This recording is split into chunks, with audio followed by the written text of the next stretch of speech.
All right, welcome back in on the channel. I am John Kurtz, joined now by Doug Rohan to talk about the latest in the Florida State Clemson v. ACC battle here. Rohan Law, you guys know him. You've seen him on the channel and seen him around YouTube quite a bit. Appreciate the time as always, Doug. I was very interested to read your latest string of tweets about what has happened here, which I guess we could debate how big of a deal it is that this actually came out, but the Florida Attorney General's office released heavily, and emphasis on heavily, redacted copies of the ACC's ESPN agreement. But it's something that people have been waiting for a long time with all the black that is on those sheets of paper. What to you are the biggest takeaways and what we were able to find out from that? Well, first, thanks for having me, John. It's always a pleasure to come on your show. It's one of the most well-balanced and even-keeled shows. And of course, that's terrible for ratings because you've got to flame people and make them all excited and agitated. But no, it's always a pleasure to come on with you and just talk about what we're finding out and what we're learning. The big developments are that there are no big developments. Of course, you hit the nail on the head. These documents are heavily redacted, which was not a surprise. That in and of itself was one of the big questions. Several people had thought that this was going to be, a miraculous moment, a disclosure. We were going to get to see all the details.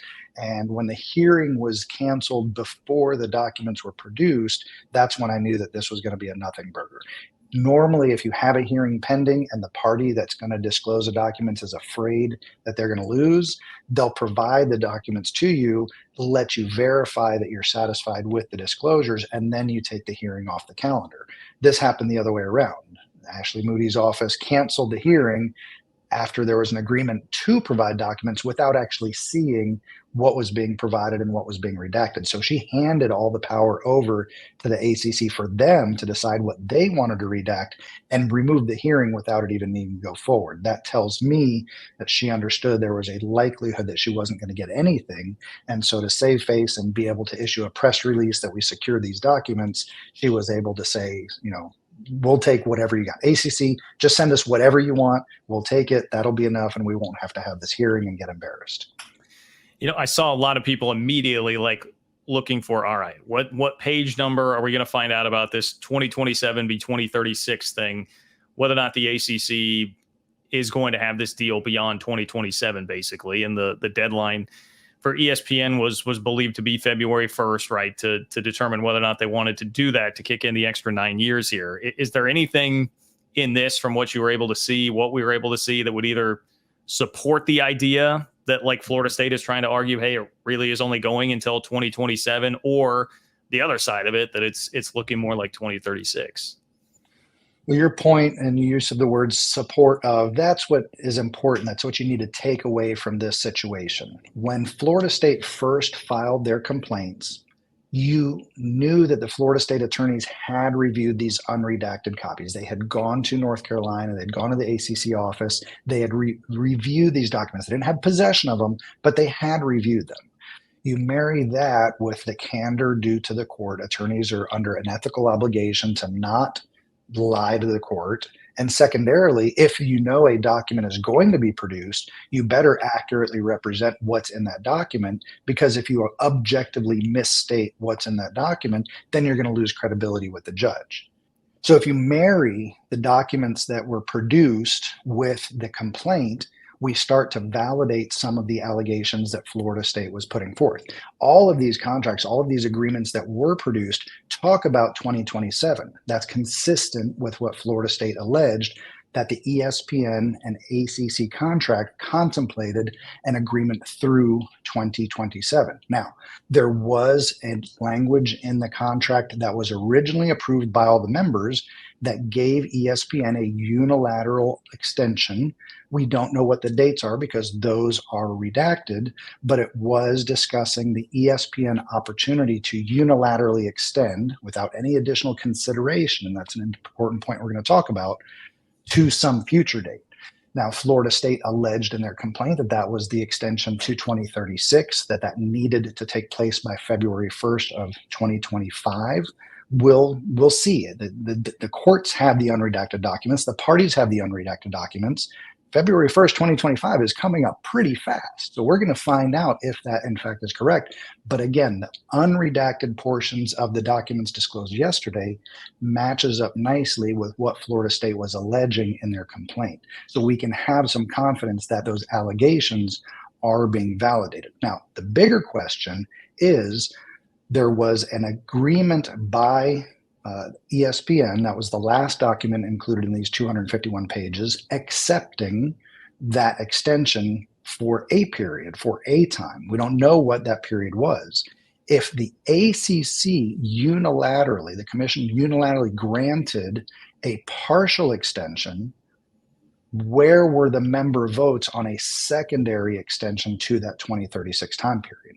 That's one of the big questions that remain unanswered. Did that first extension only go through 2027? That would be consistent with the language in the contract, because remember, look at the first ACC agreement. They have multiple paragraphs that show what the payments are going to be, how the payment structure is, and it shows what years they go through. First, it went through 2016. Now it goes through 2027. There's no paragraphs that outline a payment structure through 2036. So even with there being a unilateral extension, it's possible that extension was only till 2027, and that the ACC is trying to, without consideration, have a second extension through the end of the grant of rights period to 2036. If there is no consideration, the contract is not valid. A contract term without consideration, a contract based on something without consideration, is not a valid contract. You know, Jim Phillips spoke again the other day, and he always seems to profess a lot of confidence and like, hey, no big deal, this is going to be fine. Like ESPN, we're talking. But like I heard you talking with TJ at Double Fries No Slaw, and I felt like the point you guys made was pretty good. Like I mean, if ESPN were truly like all in right now, wouldn't they have just already done this, agreed to it, made it public? Like, is there some potential string that could be there that we're missing that would be the holdup on why they haven't done that yet? It could be their finances. It could be their board. Again, if a decision has not been made yet, then you have to contemplate the possibility that the ESPN is not going to exercise the option. If a decision has already been made, then what is holding up ESPN from announcing what their decision is one way or the other? So Occam's razor tells us the most likely scenario is ESPN's still on the fence about this. ESPN is still trying to decide. Remember, ESPN is not altruistic. ESPN is not here to save the ACC from themselves. ESPN is not here to make Clemson and FSU's life easier. ESPN is here to make money.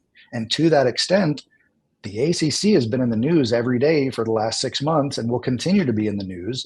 They just want eyeballs. So perhaps the only argument that I can come up with as why they haven't made a decision yet is because the tension is what's driving eyeballs. And if week 1, week 2 shows a 5% increase, 10% increase in viewership in ACC games just because of all this litigation, everything going on, then ESPN's the big winner.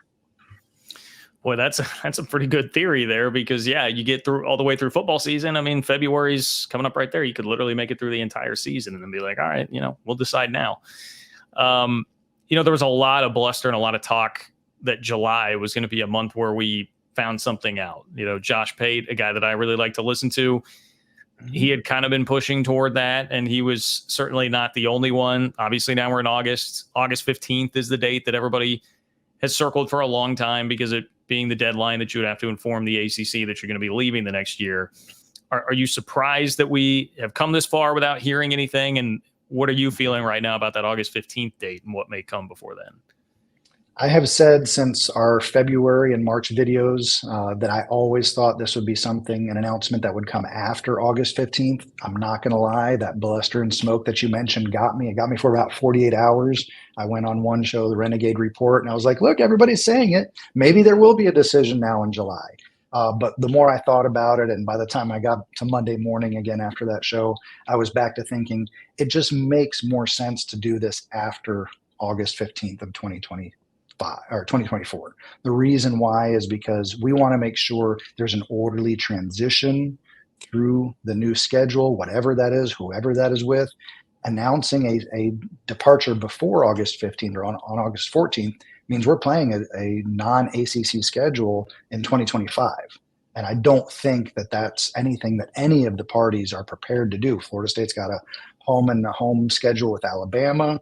We've got one coming up with Georgia after that. So there are certain pieces to the puzzle in the scheduling that just seem to make more sense. You marry that with the idea that none of the conferences want to get hit with tortious interference claims. So nobody is going to extend any invitation until a settlement has been reached. By waiting until after August 15th, you provide a longer runway, a bigger separation between when the departure takes place in the ACC and when conversations take place with the new partners in the new conferences. I'll leave you with one here that this maybe will venture out a little bit beyond, just the legal expertise and perhaps a little bit more just your general opinion. But look, being a Big 12 guy, I mean, it was crazy for me. I did not think 3 weeks ago there was any chance, or a month ago there was any chance that Florida State and Clemson could be coming to the Big 12. It's at least now been granted like in just a little bit of a nod, like, hey, maybe that's possible by some people, like Brett McMurphy, Ross Dellinger, again, Josh Pate. Really opened my eyes and surprised me. Obviously, you had the Brett McMurphy story about the SEC and Big Ten not really being interested as of right now. There is a bit of a legal tie-in here, right? Because one of the theories to that would be, well, I mean, like, why would the SEC and Big Ten do anything to potentially endanger themselves from a legal standpoint there? But just what did you make of all of that as somebody with the legal expertise you have and a Florida State alum? The SEC and Big Ten may not be interested. That's the reporting. And then perhaps the Big 12 is a possibility there. It's all a misinformation campaign, and I can prove it to you. The idea that the SEC and the Big Ten are not interested in Florida State is exactly what you would want to say so that you can sit down in a deposition 5 years from now and say, we have been uniform throughout all of our leadership to say we did not have any interest in Florida State. We need that as evidence to protect us from a tortious interference claim.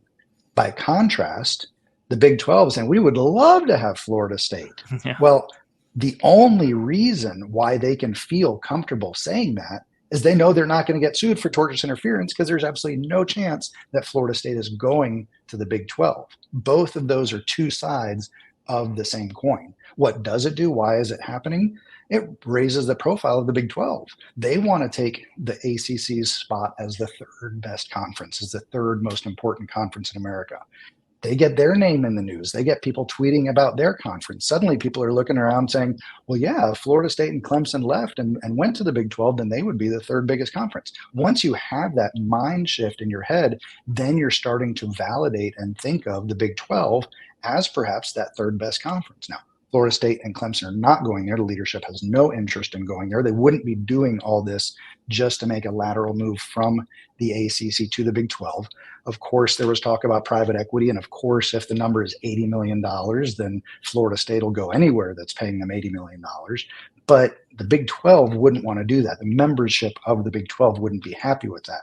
It would likely cause that conference to then further implode in the next few years if that were to happen. So I am very confident in being able to say this is all part of a misinformation campaign from all three of those conferences, and that there's little to no chance that Florida State is going to end up in the Big 12.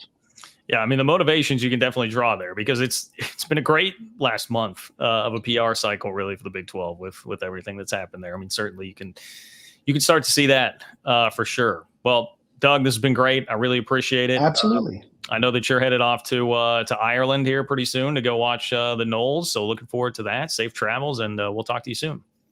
Thank you very much. It's always a pleasure to be with you, John. Take care.